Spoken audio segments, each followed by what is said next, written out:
I imagine this as a Buddha land and offer it. May all sentient beings enjoy this pure. Holy Lamas high, wrap the sky of your Dharma bodies in massive clouds of knowledge and love, and let them pour upon the earth of your disciples as we are ready, a shower of rain, the teachings deep and wide.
I send forth this jewel mandala to you, precious Guru.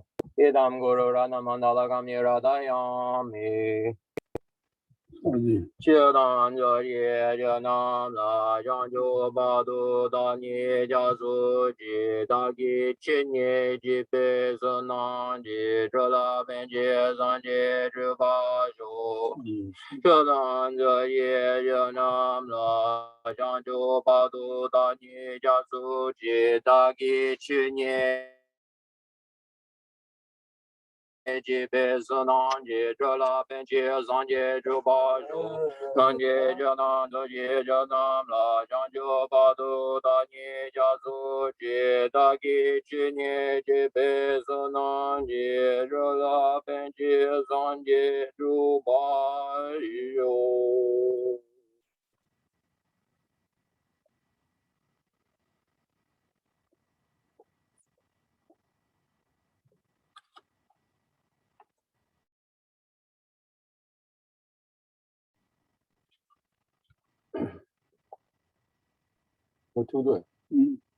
Okay, so we're at the 7th chapter, again, of the Madhyamika Avatar, Chandrakirti's entrance to the middle way.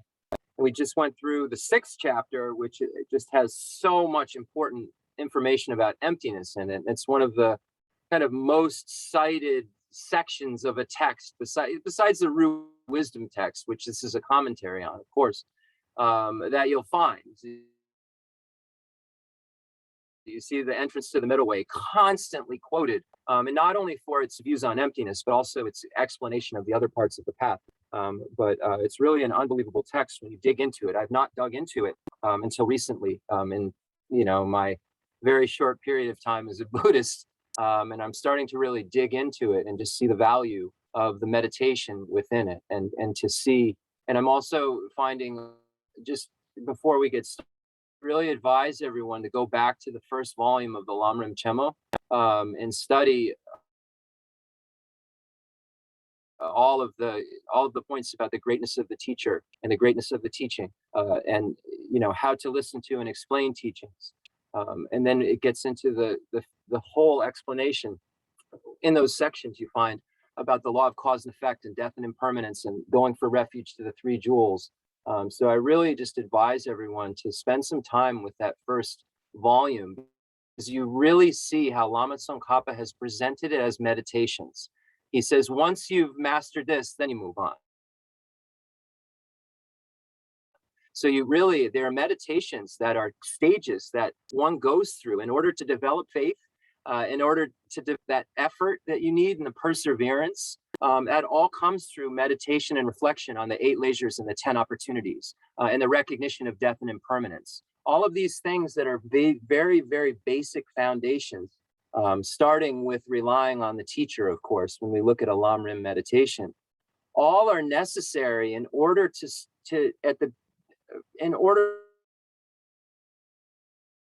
for us to really traverse the path at any place we're on. So even the greatest masters who were very, very close to finished, right, would meditate on the path in its entirety because they saw the value and the dependence that the entire path had upon each other. The reliance upon the teacher becomes quintessential when we get to highest yoga tantra. So you see the first part and the last part all must be there, and everything in between has to be in order for it to really work. So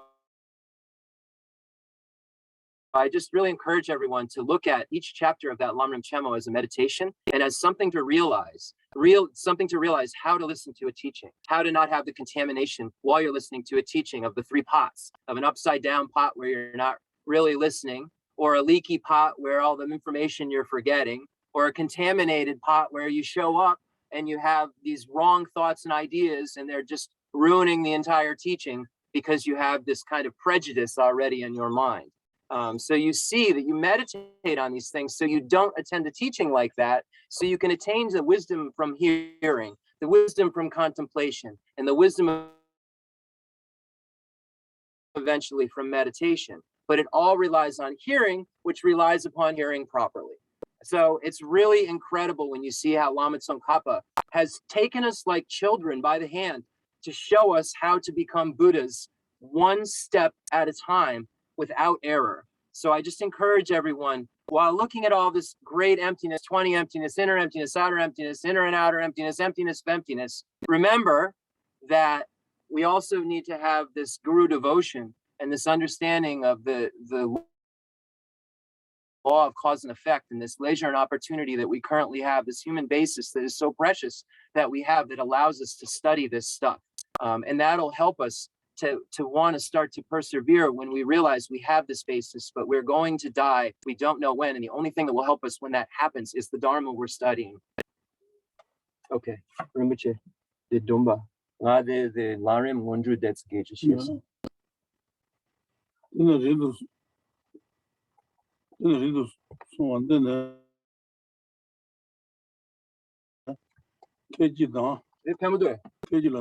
Okay. I'm trying to get him to read off the iPad, but he's not into it. Hold on. I got the book too. It's just easier for me. Oh, I can then read off the iPad. Great. Okay. Suma.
Tata Zuba, Yada, Rishu, Rangi, Ten Yunzu, Tapu, Umala Jubale, Sanjiba Gubo. Should be Sala, Te Kune, Saji Nale, Onkowa, Tabatuji Eshin, Aber Chutu Juan, Jubangi, Chubangi, Chati Nale, Chujido, Boba Chetar, Tejin, Lunache, Lutu, Cheto, Jesse, Lejan, Handu Chejara, Omala Jubale, Sanji Juo, the Zendan Sanji Jadon, the Dashi La Jan, Litu, Tena, Kaba Jane, what the Shimi Tai, Yadajo.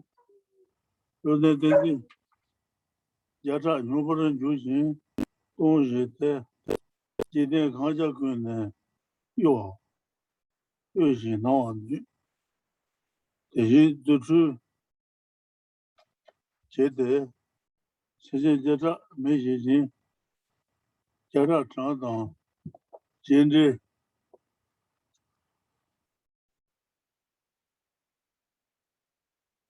Jede Taton, Rojo, then the Chuji Gun, Yada, Jeji, Toa Se, Rangi Luna, Kun number Sheba on he, Rangi Kutan Shebe, Luna,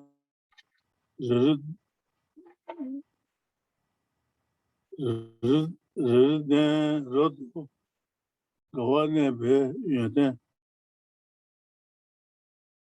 Rana, Tubachuna, Tijikuna, Chime, Ne, Chime,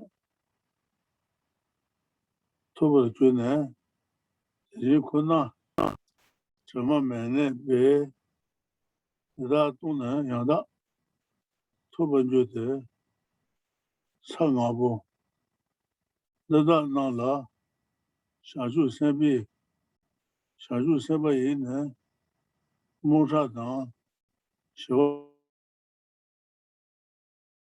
Chaja Tuji, Te Shiva, Tunju, then the Shiva Jata, Tunju, Yantu, Shiva Charge, Charja, Juba Judan, Haya Tunjatu, Yada Bane, Joa Tada, Rodo, Tubajo, Mei Sane, Nadu Nabate, Tumu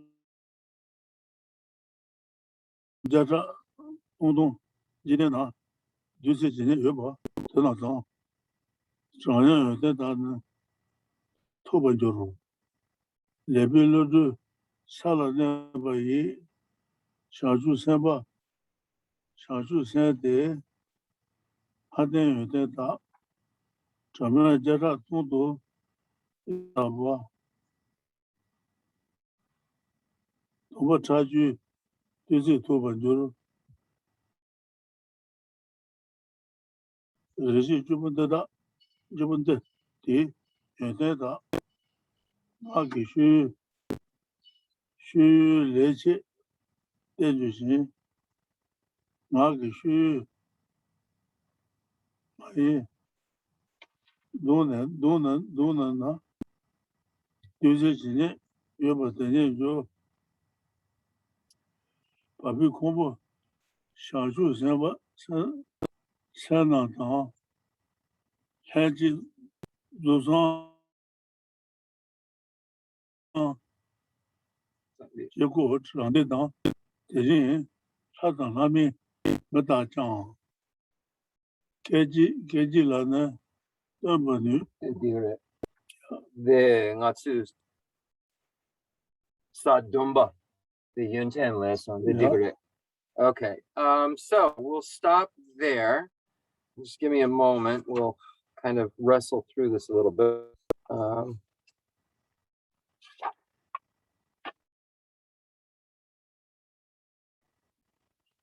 Okay.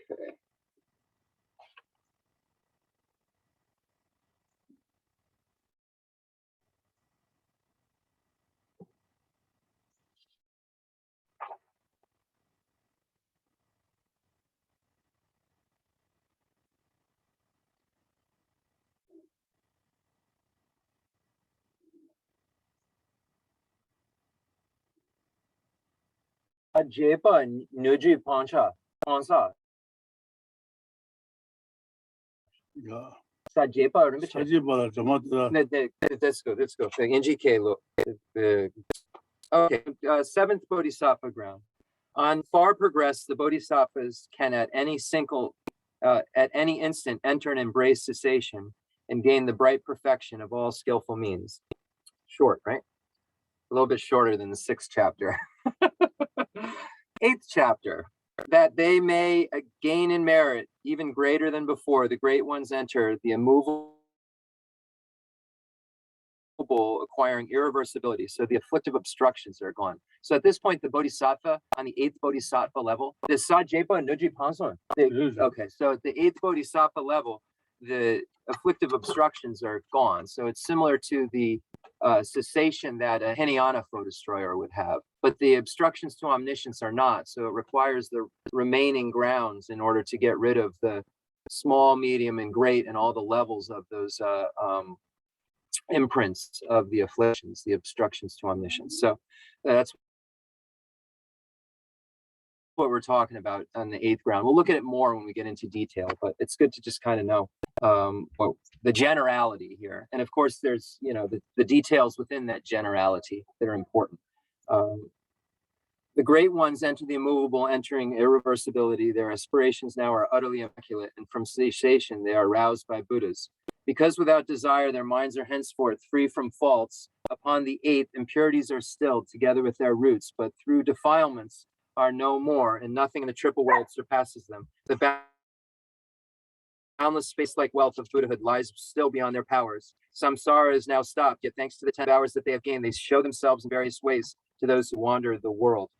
So it's that Buddhahood is still not there because the obstructions to omniscience, right? But the afflictive obstructions are gone. So the cyclic existence, if you will, is no longer, or so there's a cessation of that. So it says in here, the sa JP shanchu samba korwa kazon 여지 보러 가다 nuji.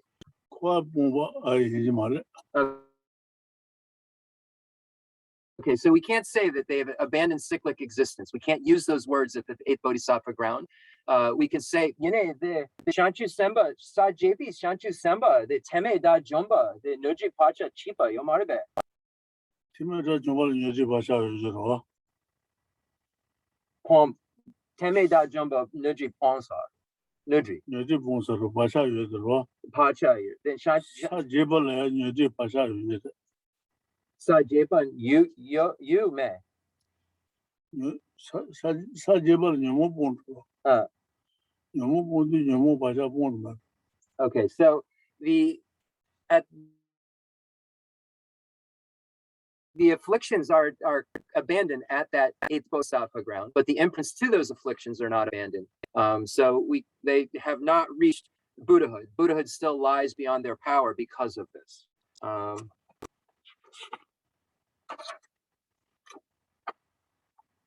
Upon the 9th, not just the strengths, but all is pure and perfect, and likewise are acquired the spotless qualities of pure intellect. So the 9th Bodhisattva ground. And then the 10th, upon the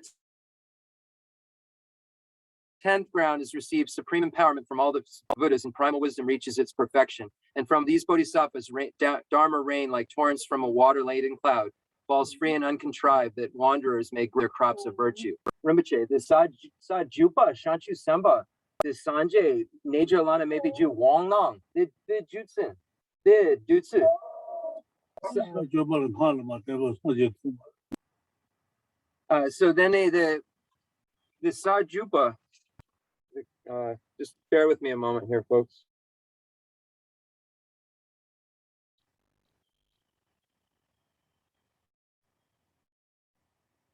Where are we?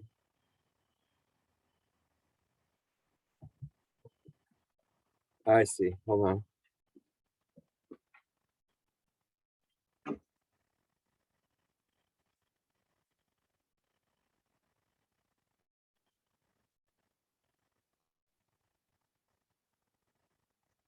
Okay, we're getting there.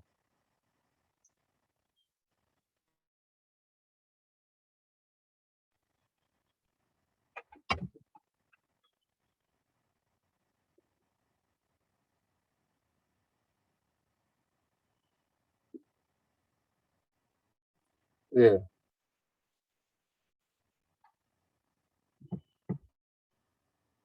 Sala Wong gare Nejo lana maybe Jew Wong Konga Shaju Shuju Nejo lana maybe Jew they Wong get you shit. Okay. So in order for someone to become a Buddha, it's not possible to do final stages with the perfection vehicle alone. So in the 10th Bodhisattva ground, upon the 10th ground is received supreme empowerment from all the Buddhas, and primal wisdom reaches its perfection. And from these Bodhisattvas, Dharma rain like torrents from a water-laden cloud. All free and uncontrived, the wanderers may grow their crops of virtue. So here, it's necessary in order to complete the final stages and remove the obstructions to omniscience, to have the empowerments. And I said, what are they the empowerments of the action, performance, yogic, and highest yoga tantra? And he said, yes.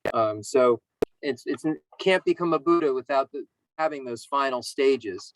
It's necessary. So it's, there's also always a question. Well, if one who's on the perfection vehicle, they say they can become a Buddha, then how do they become a Buddha? Well, because the Buddhas appear to them on the 10th Bodhisattva ground and give them empowerments to get them from the, to non-sentient being status as Buddhas. Okay, so the 11th ground. So the 11th ground, I'm sorry, the 11th chapter rather, is the chapter that gets into the qualities of the ground. So hold on, let me put this away. The iPad feels like it's 1,000 degrees right now. So just let me move it out of the sun.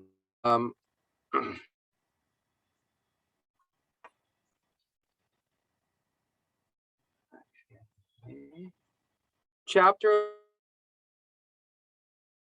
11 starts to explain the excellent qualities of all of the grounds. So the first ground is expressed in the first 3 stanzas. So upon the first ground, Bodhisattvas see 100 Buddhas and they know their blessing. 100 kalpas, they can linger there and know what came before and what will follow after. Wise, they enter and forsake 100 concentrations, 100 worlds they have the power to shake and to illuminate. With miracles, they ripen to maturity, 100 beings, and journey to 100 Buddha fields. The offspring of the mighty one throw open wide a door, 100 doors of Dharma in their bodies, manifest 100 forms, their beauty, wealth, and retinue reflected in the 100 Bodhisattvas thus revealed. So these deal with this deals with the first ground. And now we're going to go from the 2nd up to the 7th ground, and that's where Rinpoche ended. So this, these are the qualities the wise acquire upon the ground of perfect joy. Upon the immaculate, the same arises, increased 1,000-fold. And on the 5 succeeding grounds, these qualities expand. Their qualities at first increase 100,000-fold, and step by step again 1,000-fold. 100 million, then afterwards 10 billion, then 1 trillion gained after this. 10 million trillion, all such qualities now perfectly obtained. And when residing on immovable, the Bodhisattvas now beyond conceptual mind have virtues many as grains of dust that fill 1 billion worlds, increased 100,000. And now on perfect intellect,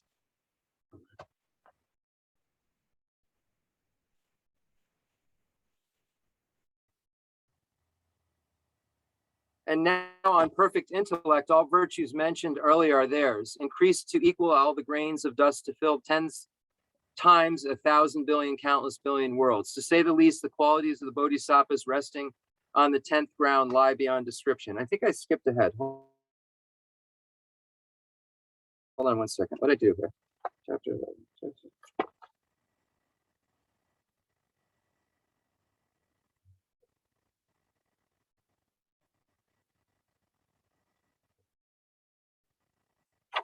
My apologies. So we're up. My apologies. So let me just read these back again properly. So the first three stanzas are, yes, my apologies. The first three stanzas deal with the first Bodhisattva level. Now the fourth and fifth stanza deal with the second ground up to the seventh ground. And then the sixth through the ninth stanzas deal with the three of the eighth, ninth, and 10th Bodhisattva levels. So I apologize. I was doing too many things at once, and I apologize for the improper explanation. So we get for these qualities, the wise acquire upon the ground of perfect joy, upon the immaculate, the same arises, increased 1,000-fold, and on the 5 succeeding grounds, these qualities expand. Their qualities at first increase 100,000-fold, and then step by step again, 1,000-fold, 100 million, 10 billion, 1 trillion gained, and after this 10 million trillion, all such qualities now perfectly obtained. So now the sixth stanza then gets into the 6th, 7th, 8th, and 9th stanza deal with the 8th, 9th, and 10th Bodhisattva levels. And when residing on immovable, the Bodhisattvas now beyond conceptual mind have virtues many as the grains of dust that fill 1 billion worlds, increased 100,000-fold. And now on perfect intellect, all virtues mentioned earlier are theirs, increased to equal all the grains of dust that fill 10 times 100,000 countless billion worlds. To say the least, the qualities of the Bodhisattva resting on the 10th ground lie beyond description. They are equal to all the grains of dust. Indeed, a worldless quantity. Such Bodhisattvas can in every pore display the host of Bodhisattvas, an unnumbered multitude of Buddhas, and also gods and demigods and humankind besides. All these can reveal at any time. So that goes over the excellent qualities of the 10 Bodhisattva grounds in general. So we'll stop there. And anybody have any questions? Rinpoche, Korgo. Okay, I'm going to put the umbrella up. Those things are called umbrellas. Hold on one moment.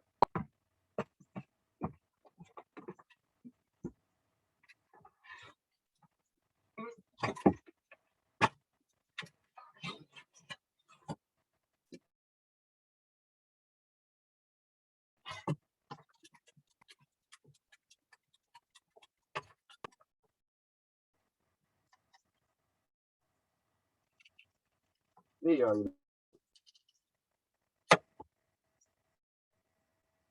Tuango. Yomari. Let's go. I'll be right with you.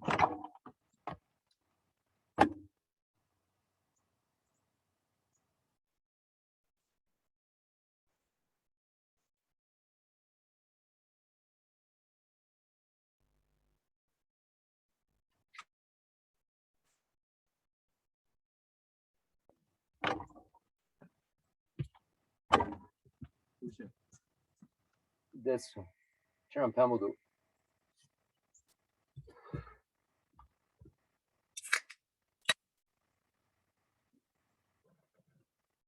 was looking at the commentary and text. I didn't realize we were baking so much. So, yeah, we were cooking. I felt my shirt and it was like as hot as an oven. Okay, anyway, I'm sure you have questions, but ones that we can kind of attend to at this moment. Yeah, so far we have more really, people have more really detailed questions, obstacles to their practice, or something that they really need to know you're not comfortable sharing here, or that maybe it's just too much detail to kind of share here. Feel free to kind of get it into a body of a question that's like a question, not like, well, you know, because a lot of times when we're trying to frame questions and I'm doing this live, I'm like, so what's the question exactly? Because I'm trying to weave through kind of all of like what my projections onto your question are, right? Like, oh, I think this is what, and it's sometimes I think a little bit gets lost. So if you have something really detailed that's just messing with your practice, please feel free to, you can find me. I'm not going to probably get back like right away because I'm findable, but not really. I don't have tons of time, but I'll make sure I get to it, you know, sooner or later, and you'll get that answer from Rinpoche, not from me. So. Okay, that's it. Oh. Alessandra has a question. Thank you. Good morning. Thank you for the teaching as always. My question, and I don't know if Rinpoche will be able to answer it or if maybe someone else can. My upbringing was not Buddhist. So I have always loved learning about all different religions.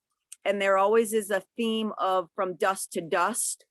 And I'm wondering if the passages about the dust in this teaching are kind of correlated to the other religions with regards to that, if that's anything you would even know. Which what particular stanza? Just refresh me. I know I saw it when we were reading, but I didn't connect it to something of greater than just dust when I. Yeah, let me see, where is saw it? It is. But that doesn't mean there isn't greater meaning. So if we could just find that passage, and then I can dive into it with more definition. Which chapter? Yeah, stanza 6. Okay. No, it's just trying to, in this stanza, I'll ask Rinpoche, but in this stanza, it's really just trying to show the greatness of like the immensity. Like we know how many particles there are. So it's like, it's as big as many grains of dust. Okay. There are. So it's like a lot of times a lot of the analogies are just to try to get in our minds, understand how vast something is or how great something is. So we have something relatable. We can think about, you know, dust is everywhere, right? And a little grain of dust, because you know, there's atoms. It's studied in the Abhidharma. So they have atoms, right? So we know that there's these very small particles. And just imagine if all of those in the entire world were the amount that in this case it says, when residing on immovable, the bodhisattva is now beyond conceptual mind, have virtues many as the grains of dust that fill 1 billion worlds, increased 1,000-fold. So saying not just like one world, 1 billion worlds, like if you imagine all the dust in one world, and then imagine all the dust in 1 billion worlds, and then increase that 1,000 times, right? That's how much now virtue this bodhisattva has acquired, because we know that it's necessary in order to become a Buddha to accumulate merit. So the Buddha achieved bodhicitta and then accumulated merit for 3 countless eons. Obviously did other stuff too, studied path, emptiness, but that merit is some really, really important part. So it's showing how the bodhisattva is gaining more and more merit. That's why all this math, right? Kontriwa did. So Jeff, before you bring it to him, I just want to make sure I'm understanding. So this is referring to as a bodhisattva gains the merit to attaining Buddhahood, correct? And they have that much dust that they're referring to all these millions of worlds. Okay, so on a specific bodhisattva ground, right? That we're talking about. So hold on one second. Okay. So this is speaking, immovable is the 8th bodhisattva ground. So on the 8th bodhisattva ground, so this is talking about a bodhisattva, not a Buddha, one who's on the 8th bodhisattva ground. A bodhisattva on the 8th bodhisattva ground has gotten rid of the afflictive obstructions, the afflictions, not the imprints of the afflictions though, just the afflictions. So that bodhisattva abiding on that ground has that much virtue. So it's saying like for them to be on that ground, or because they're on that ground, however you want to put it, you know, it qualifies that they've accumulated this much virtue. They have this much virtue, equal of this much, you know, however, it's like a lot, right? It says it's beyond the conceptual mind. So then it says, well, Yeah. how can we give an example of something beyond the conceptual mind? So Chandrakirti's like, here we go. I'll give you an example of what a lot could be that's beyond our conceptual mind. Take your one little world and try and figure out how many grains of dust you have. All right. Then take that world and imagine that there's a billion of them. And then imagine that those billion worlds dust, all that dust, right, is then increased 100,000 times. Like, that's how much virtue Bodhisattva on the gate ground has. And it's saying that's why it's like beyond our conceptual mind, because like, just start thinking about that. Okay, all the grains, all the dust in our world, like how much is that? Now let's do that a billion. What's a oh my gosh. No, it's a, you start to just, Chandrakirti is just really trying to get us to understand how much this Bodhisattva has, what this being is really like. Why this being surpasses all these other beings, right? Like why the quality is so much better. What are those? Then the contriwa the meyu sa ne nanto meba ne the tonsong shaje tonghang jitena tutse jine yuba denandang yang yunten dani chobajo. Then the thing that's example tila kanga. Then boom chitong zambalin samodan tila kasakala. Then the boom the more this the sa JP shanchu semba gewa saba yunten so. Gangisin the ngay this sasun. The sanje the shiji nuji dan shiji pacha angona. The sonan so the sanje sha tupa kalpa drame son so sa then the shanchu samba so yunten ma de donde de last. Okay, he said what everything I said. He said that's exactly right. Thank you. I mean, I had the Lama Tsongkhapa commentary here too, so like Yeah. not too but many with horns regard- over here. I've got like and- the and with clearest regard- explanation I've ever read in my life of the text in front of me. Yeah, and I'm assuming that he wouldn't necessarily know how that correlates to other religions with regards to the dust to Oh, I'm dust. sorry. No, that's okay. You did perfect because it answered so many questions in one. Well, that's the Buddhist view. Unfortunately, I don't know the ashes to ashes. That's like what is the meaning of that?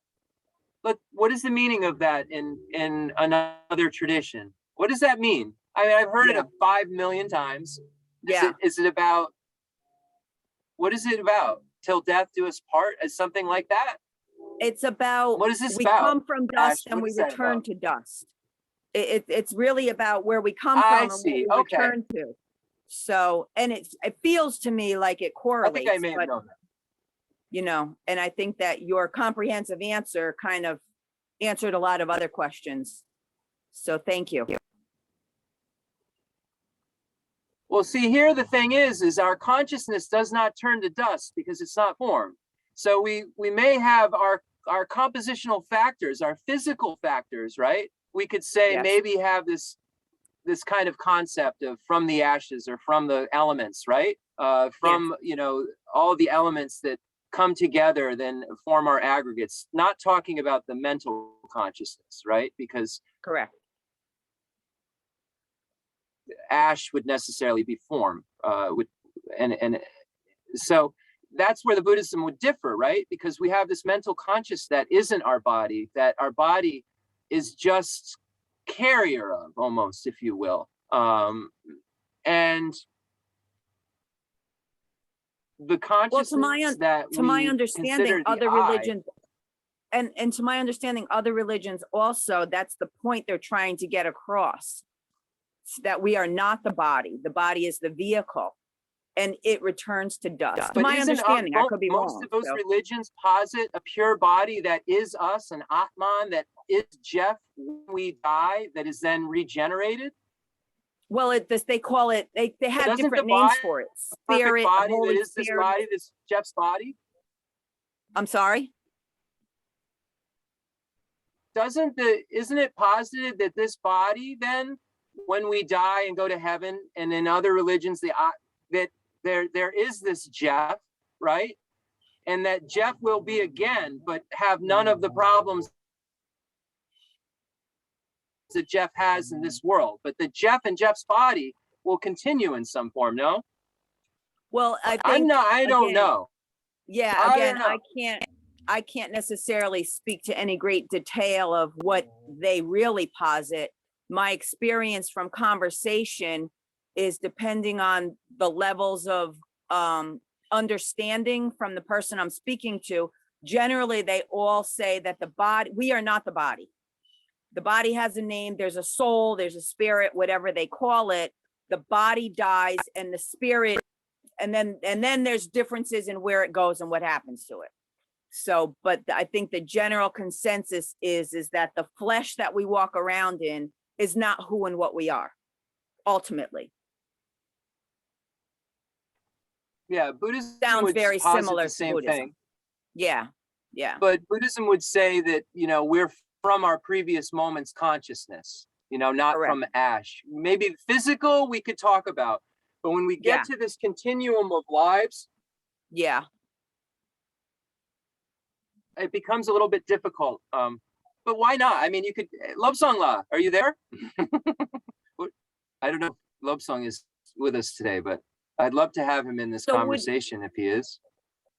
So would our previous lives continent and a continuum of consciousness, would that be what determines the actual current life and body?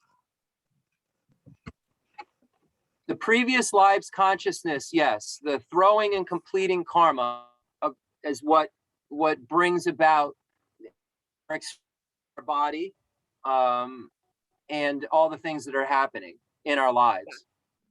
Gotcha. Thank you.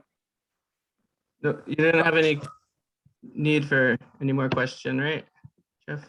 So, but what do you, Lobsang La, my Yeah. question to you is like this idea from ashes to dust, right? We rise from ashes. Yeah.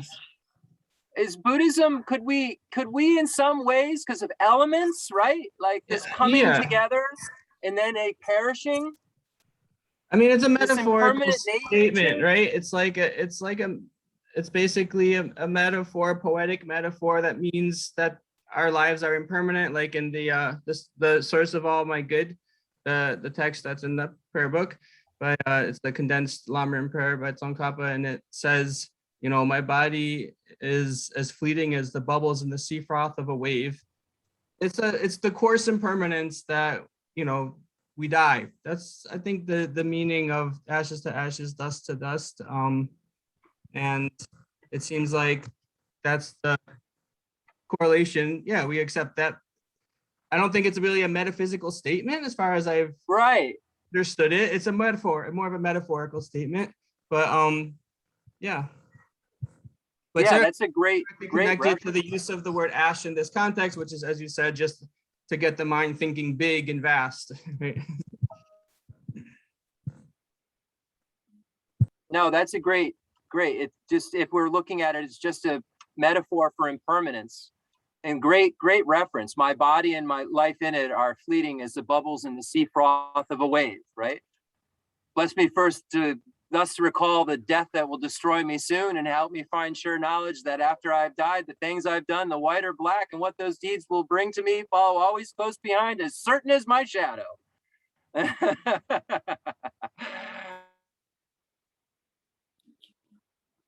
So yeah, great. I love these dialogues because we can find connections and find how things we've learned before we might already already support the things we're trying to learn now, right? And like that kind of the basis of the consequence school of like try to prove you something kind of in a way, right? Or show the consequence of what you think and then like, oh, well, that makes sense. So yeah, it's nice to talk about these things for sure. Anyone?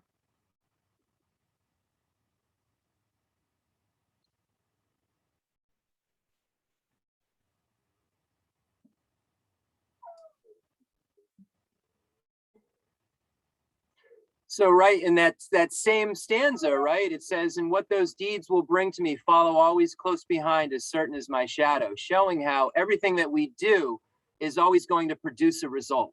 Karma is definite, right? Our virtue produces happiness, our non-virtue produces suffering, and then we have that which hasn't been presented in scripture, neutral. So we have these karmas and we have these karmic paths, right, which produce results, produce experiences in the future. So that's what we would say. From karma, we arise. From karma, we perish. From karma, we arise. From karma, we perish. Kind of something like that, roughly. But not a truly existent karma, right? It's not meaning causes and conditions and arisal.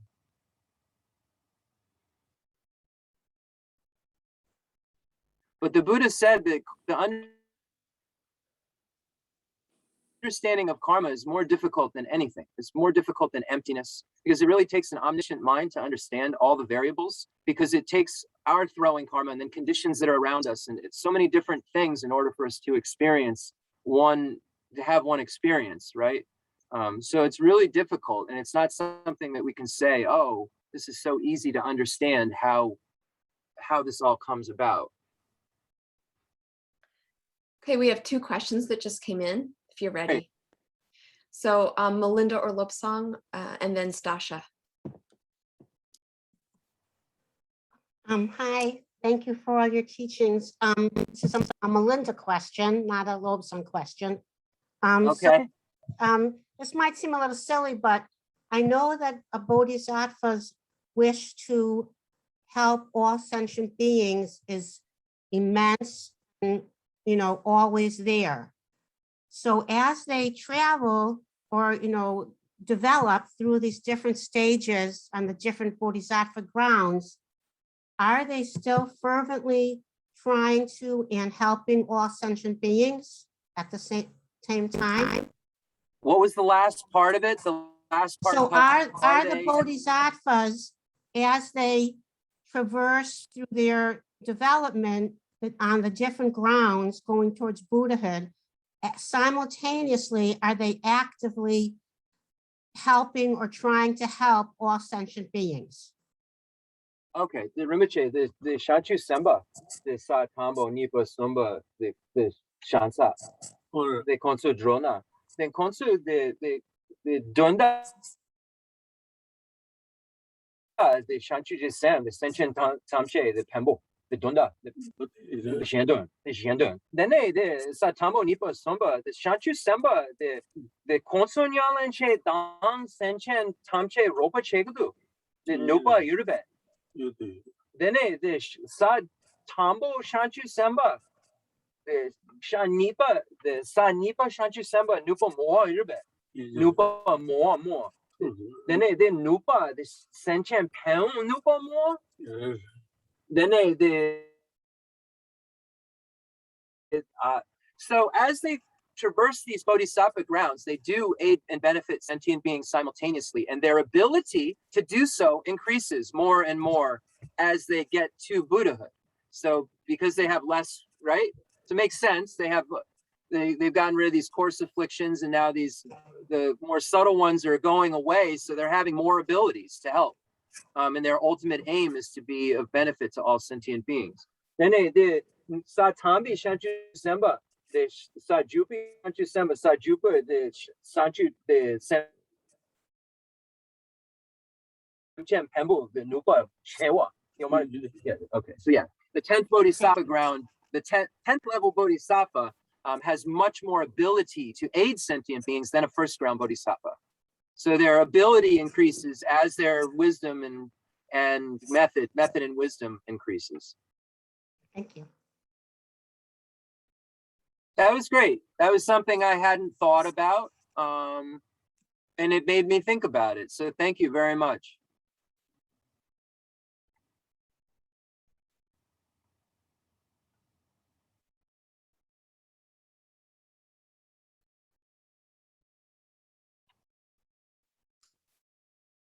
Stasha? Hello, thank you for the teaching. Quick question. did Chandrakirti, was he considered a Buddha? My question tends to, I know the Buddha spoke of the atoms of the world because of his omniscience, and he knew that there were things as like atoms, but if Chandrakirti didn't have omniscience, maybe his only frame of reference was particles of dust, and maybe that's why he chose that word instead of atoms. The Rinpoche, the Dalai Drapa, the Dutsu, and the Lan, the Kepa Kanga, the Du Shingdu, Natsu, the Nanka, the Du Ire, Adam, Du, the Kanga, the Mambo, the Du, Chun Chun Chun Chun Chun Chun Chun Chun, the Zu, Yomarbe. So Chandrakirti would have known of atoms, they or at least have read of them because they're in the Abhidharma. So the Ganesha, the Rinpoche. Let's just see something here. It's funny. The other translation I have uses atoms. So that's particles, atoms. I think that particles and atoms are interchangeable in the lexicon these days. I think. Or some translators use particles, some people use atoms. So I guess I would.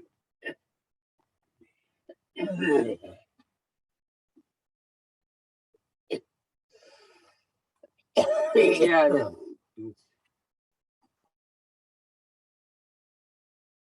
Yeah, they use the word for atom. Chandrakirti uses the word atom.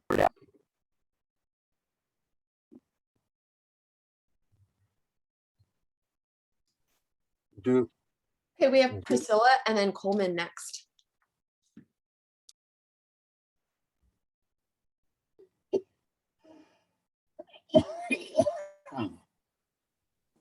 Hello. Thank you very much for the teaching today, and the questions have been very interesting. I have some academic background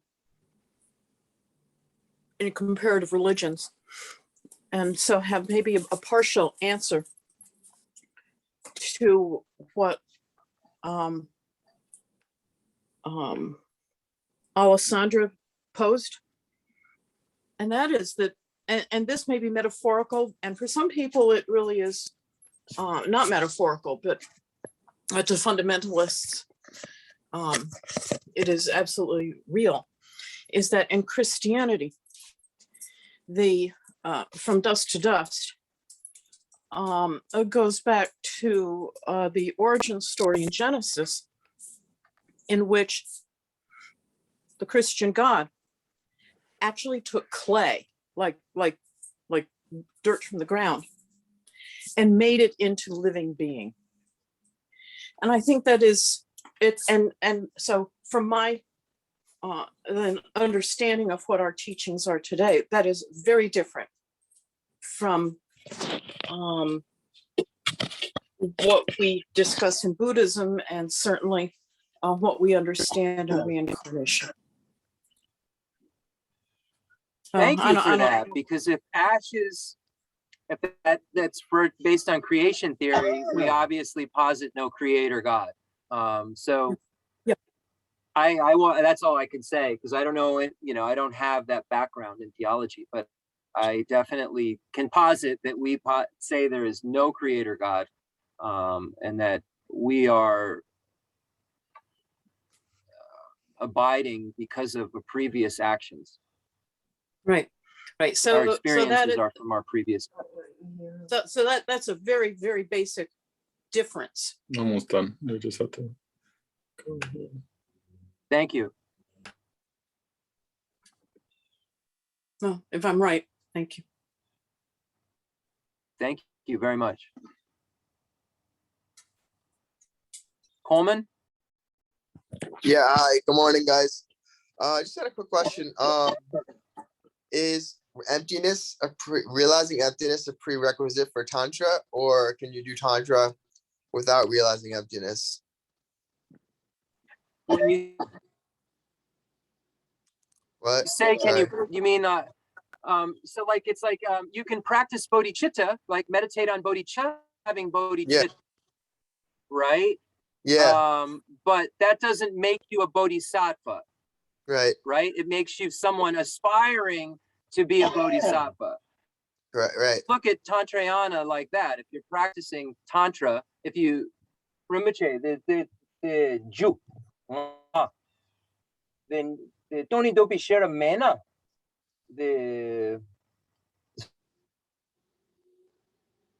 so what's the question though? I guess like, can you become a Buddha with Tantra without what's the question exactly, Coleman? Yeah, I think that's Because I of think that's course the it's way better to word it. have it.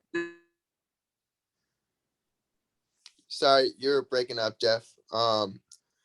So I remember Rinpoche once saying that realizing emptiness is rare.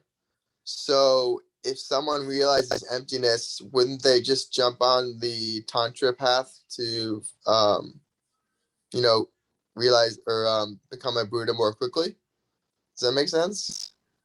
Not been No. presented with the tantric path. They will have to have been presented with the tantric path and be aspiring to that. The Mahayana has two vehicles, the perfection vehicle and the tantric vehicle. The perfection vehicle is going to require at the end a practice of the tantric vehicle, but that's at the very, very end stage. Yeah. No, not all bodhisattvas, they see emptiness. Or for that matter, we have Hinayana. Here's and solitary realizers see emptiness as well. So the three types of beings, here's solitary realizers and bodhisattvas, all see emptiness. Here's and solitary realizers only achieve an abiding nirvana, and they don't practice Tantrayana, they're not Mahayanists. So their goal isn't to become Buddhas. So the practice of Tantrayana doesn't even come into their wheelhouse. And then when we get to the Mahayana vehicle and Tantric vehicle, and the Tantric teachings, you know, we look at the 1,000 Buddhas, only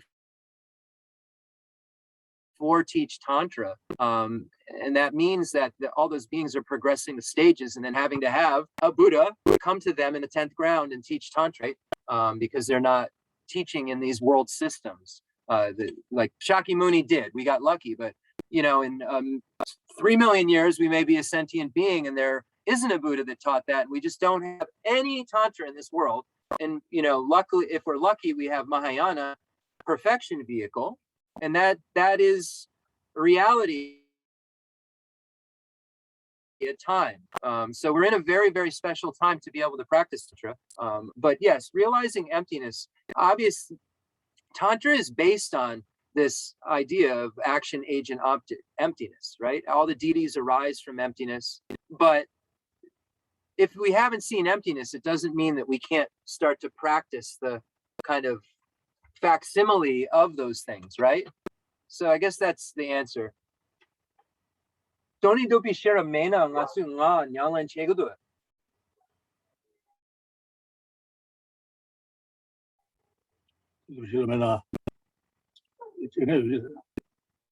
The mekash the nga lan Tony Dopi the tonlan lesson nga lan. The mekash the nga lan Tony Dopi share jason. Tonlan tonlampa the nga la dene yuba yurbe.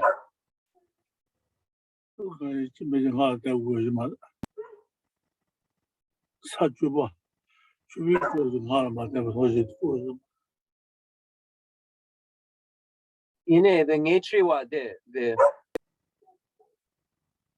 I just lost my question. Anyway, I just lost, if I get it back, I'll ask it. It was relevant. I lost it. Sorry, happens. Just like it exploded, it's gone. So yeah, does that answer your question, Coleman? The Jeff. the con nga gonja shaju shuju nejoju nejo gonja konsu the ngala la dene tonlan le tugudu. Okay, so there are beings that actually see emptiness and dependence upon the tantric path. So no, it's not a prerequisite. Okay. you have examples of various stages where you can see emptiness on the tantric path. I don't like to talk about tantra myself, but I don't have the vocabulary that's great. And Yeah. I also don't, I have like such a little enough education to be dangerous, and dangerous Yeah. means tantra is something that is dangerous if we get it wrong. Yeah. So I don't have the confidence with some of this material. So if you see me like, and then with Rinpoche, it's because I don't have the lexicon necessarily. And then when he says something to me, and he's abbreviating things these days, I don't have the confidence in some of the materials. So That's fine. like I'm So, 99% sure that even in the generation stage practices, you can generate the path. I just don't. Check for yourselves. If you have highest yoga tantra, if you have the initiation that'll do these things, study into them. Study the deity yoga. Study the yoga with and without signs and generation and completion stage tantras. Yeah. Okay. Yeah. And then see, what you come with, right? Sure. Great question, though. Thank you. All right. Sweet. Jeff and Rinpoche, we have one more question. And one last thing. Okay, we got a ton of things to cover in our board meeting. We have to hold the question to next week. So we got to stop. Okay.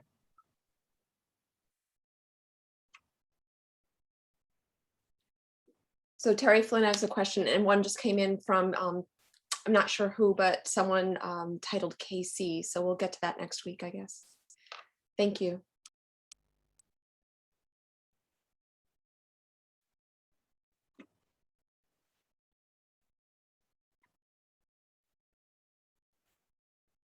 Okay, so should I just do the dedication? I'm not really sure. Do the dedication. Yeah, finish up. Got it. If anybody has questions that are like really crucial, just get them to the translator thing. I'll get them to you today.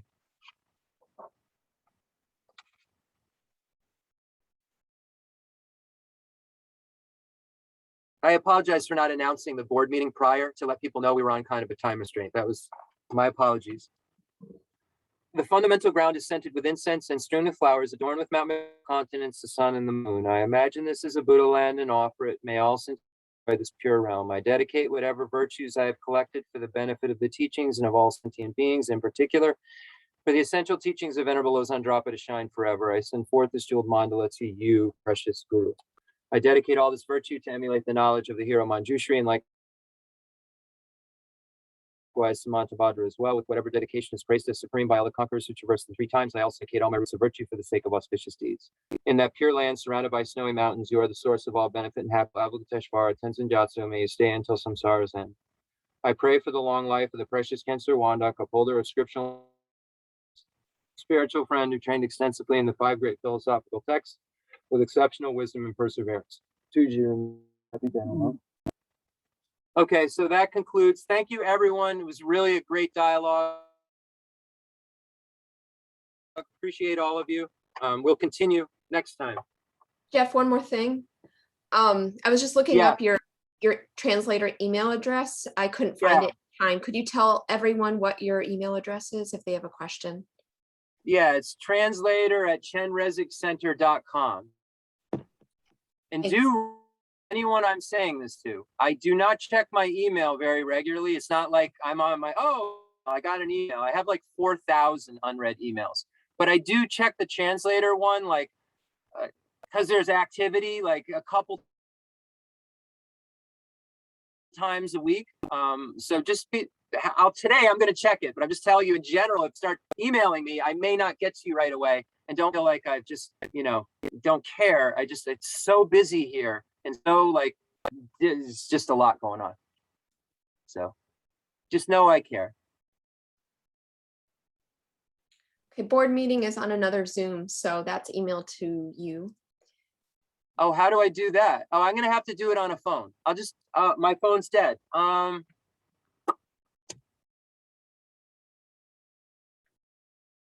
on. So you're saying I go to Zoom and then I put in the new Zoom link. I get it. Let me see. Did I get it emailed to me? Yes. Well. Yes. I'll just Rinpoche's phone and I'll use that. Oh, he Okay. doesn't have Zoom. No, I won't. Kate, do I go to my email too? Yeah, all of us. The All board. right, so I'm gonna come off this, and now I know what I have to do. I'll be on. Just give me 1 second to get a few things situated. All right, thank you. Could I just ask, what did the board, like, happen with the board? Did it get re-voted on at some point? Because I never got any communication about any voting or nominating or anything for that. Lobsang, we're working on that Yeah. today. But I'm saying, like, so the current board is composed of what members? Yeah, it's confusing, isn't it? So we have to Oh. figure that out. The new So and the old anybody- members. A few people- So it's not really a board meeting. A few people are getting together that can work that out, and then. It's board the together. new and the old board members that are getting together right now. Oh, okay, great. Thank you.